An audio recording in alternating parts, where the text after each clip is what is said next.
Hello बच्चों, last class में हमने एग्जाम्पल 7 तक कर लिया था। आज हम एग्जाम्पल 8 स्टार्ट करेंगे। एग्जाम्पल 8 है, find the 11th term from the last term. Bracket में गिवन है 2 words the first term of the AP. AP हमें दिया हुआ है 10, 7, 4 डैश डैश -62। अब इसमें ये लिखा हुआ है कि हमें 11th टर्म जो निकालनी है, मतलब A11 हमें फाइंड आउट करनी है फ्रॉम द लास्ट टर्म। मतलब ये जो लास्ट टर्म है यहाँ से हमें 11th टर्म निकालनी है, तो हम इसे क्या मानेंगे A1। ठीक है, अब इससे जस्ट पहले वाली हम एक बार जस्ट देखेंगे कि इससे जस्ट पहले वाली टर्म क्या आएगी। तो देखिए हमें बहुत अच्छे से पता लग रहा है 10 और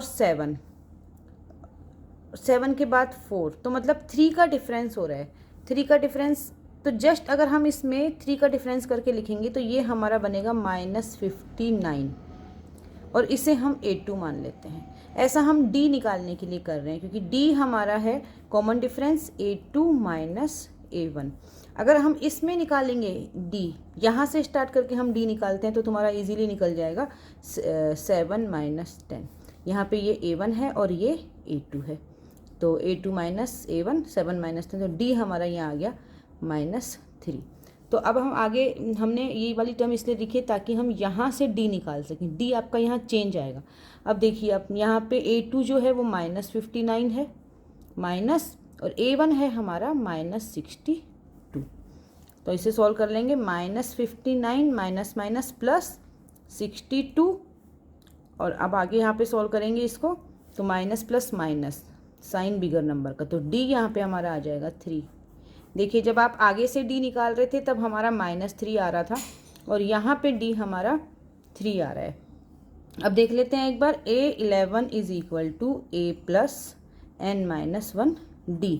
A हमें दिया हुआ है -62 प्लस 11 -1 और D है हमारा 3। -62 प्लस 11 में से बन जाएगा आपका 10, 10 इंटू 3, तो ये हमारा बन जाएगा -62 प्लस 30। अगेन आप इसे सोल्व करोगे minus plus minus sign bigger number का, तो ये हमारा आंसर आ जाएगा -30। तो A11 is equal to -30। Next example पे आ जाते हैं। नेक्स्ट एग्जाम्पल है a sum of 1000 is invested at 8% simple interest per year. Calculate the interest at the end of the year. Do these interest form an AP?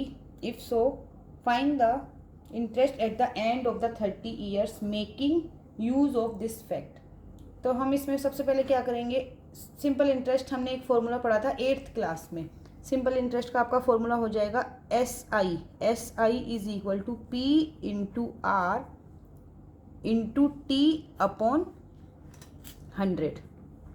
ठीक है, अब principal amount हमें कितना दिया हुआ है, P is equal to 1000, R हमारी rate हो जाएगी, रेट है हमारा 8%,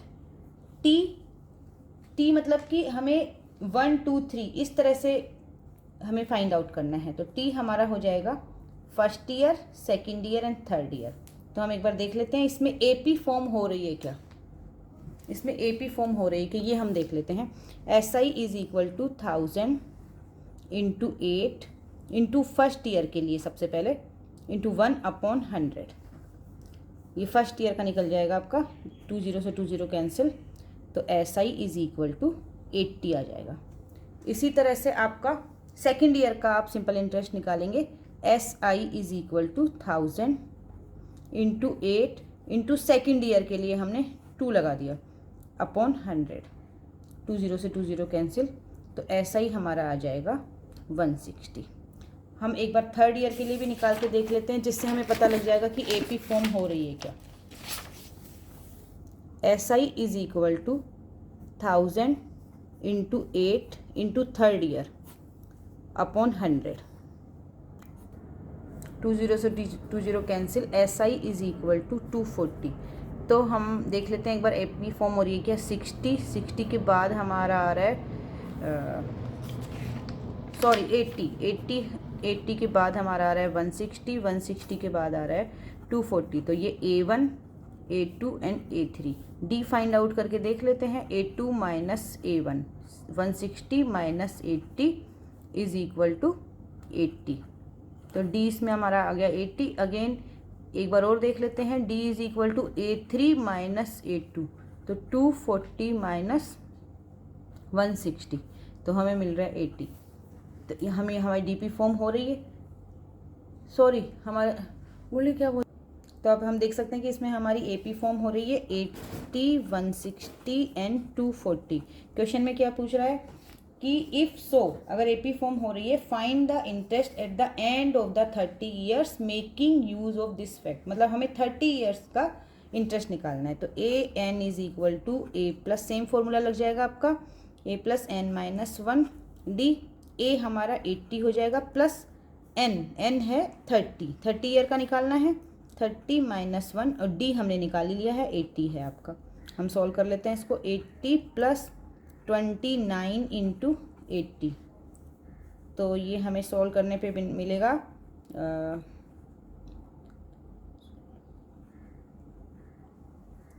आगे आप इसको सॉल्व करोगे तो ये हमारा बन जाएगा 2400। तो ये हमारा इंटरेस्ट की वैल्यू आ जाएगी। एग्जाम्पल 10 पे आ जाते हैं।